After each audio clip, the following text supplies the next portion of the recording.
इंदौर में दूषित और गंदे पानी से हो रही मौतों के मामले में हाई कोर्ट में अहम सुनवाई हुई। इस मामले में सरकार ने अपनी स्टेटस रिपोर्ट हाई कोर्ट के समक्ष पेश की और सरकार की ओर से दाखिल रिपोर्ट में बताया गया कि अब तक गंदे पानी की वजह से कुल 4 लोगों की मौत हुई है, लेकिन मौतों का आंकड़ा लगभग 8 से 15 का है और गंभीर रूप से कई बीमार हॉस्पिटल में अभी भी भर्ती हैं।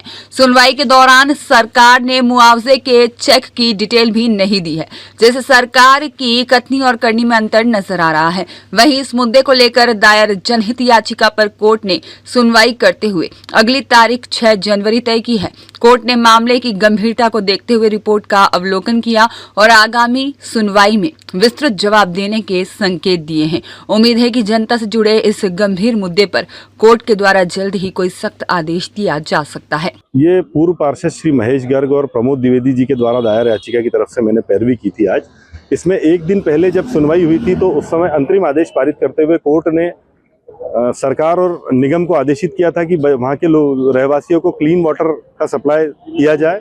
दूसरा, कोर्ट ने यह ऑर्डर किया था कि जितने भी पीड़ित लोग हैं उनका निःशुल्क इलाज किया जाए और स्टेटस रिपोर्ट कॉल की थी। आज निगम ने बहस के दौरान एक स्टेटस रिपोर्ट पेश की है। उस स्टेटस रिपोर्ट में कुछ विशेष उन्होंने तथ्य रखे नहीं है, क्योंकि वो बहस के दौरान ही उनके द्वारा पेश की गई थी, इसलिए उसका अवलोकन हम नहीं कर पाए हैं। 6 तारीख को इसकी आगामी सुनवाई है, जिसमें हम जो बाकी की मांगे हैं उस पर आर्ग्यूमेंट करेंगे कि जो दोषी अधिकारी है उनके खिलाफ अभी तक किसी भी प्रकार का कोई मुकदमा दर्ज नहीं हुआ है, तो दोषी अधिकारियों पर मुकदमा दर्ज किया जाए, उनकी गिरफ्तारी की जाए।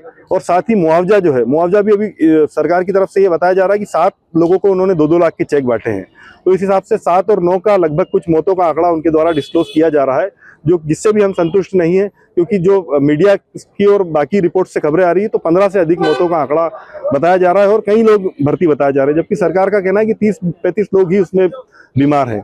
तो आगामी सुनवाई में हम कोर्ट के समक्ष सबसे पहला निवेदन ये करेंगे कि इसमें मुआवजा बढ़ाया जाए और साथ ही जो दोषी अधिकारी उनके ऊपर आपराधिक मुकदमा दर्ज किया जाए। कितनी याचिकाएं लगी थी कोर्ट में और 2 याचिकाओं की तारीख कब हुई और किसी तारीख याचिका की तारीख कब हुई? 2 याचिकाओं की सुनवाई डे बिफोर यस्टरडे हुई थी। हमारे हाईकोर्ट बार एसोसिएशन के अध्यक्ष श्री रितेश चिनानी जी ने एक याचिका लगाई है।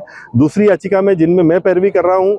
तीसरी याचिका एक मोहन सिंह चंदेल साहब वकील साहब ने लगाई, उसकी सुनवाई 19 तारीख को करी है कोर्ट ने, और बाकी 2 याचिकाएं उनकी सुनवाई 6 जनवरी को नियत की गई है। इस दौरान क्या नोटिस भी जारी हुआ है? एक याचिका में माननीय न्यायालय ने नोटिस जारी किए हैं। जो बाकी की 2 याचिका है उसमें ऑलरेडी कोर्ट ने अंतरिम आदेश पारित किया हुआ है, इसलिए अभी इसमें नोटिस जारी नहीं किए। उसमें कुछ लोगों ने अंतरिम एप्लीकेशन दायर की है, वो कुछ अपनी मांग रखना चाहते हैं, इसलिए कोर्ट ने उसके जवाब के लिए सरकार और प्रशासन को आदेशित किया है और 6 तारीख को उसकी सुनवाई के लिए रखा। जो 19 तारीख को जो नोटिस जारी हुए, किन किन लोगों को जारी हुए? वो 19 तारीख को निगम प्रशासन को और कलेक्टर को नोटिस जारी हुआ। बागरतपुरा में जो पिछले 4-5 दिन पहले घटनाक्रम हुआ था, उसको लेकर इंदौर हाईकोर्ट में याचिका पर सुनवाई थी। पिछली सुनवाई 31/12 को हुई थी। 31/12 की सुनवाई के दौरान कोर्ट ने स्टेटस रिपोर्ट बुलाई थी शासन से कि कितने लोगों की मृत्यु हुई है और कितने लोग गंभीर रूप से अस्पताल में भर्ती है। उसकी स्टेटस रिपोर्ट बहस के कुछ ही देर पहले फाइल की गई थी। उसी स्टेटस रिपोर्ट पर 6 तारीख कोर्ट ने बहस के लिए रखी है और प्राथमिक तौर पर जो स्टेटस रिपोर्ट में देखने में आया है कि वो शासन की ओर से 4 लोगों की मृत्यु बताई गई, पर आंकड़ा शायद 8 से 15 का है। वो कम और गंभीर रूप से अवस्था में भी अभी भी लोग वेंटिलेटर पर आईसीयू में भर्ती हैं। मुआवजे के चेक की अभी कोई डिटेल उन्होंने दी नहीं है इसमें।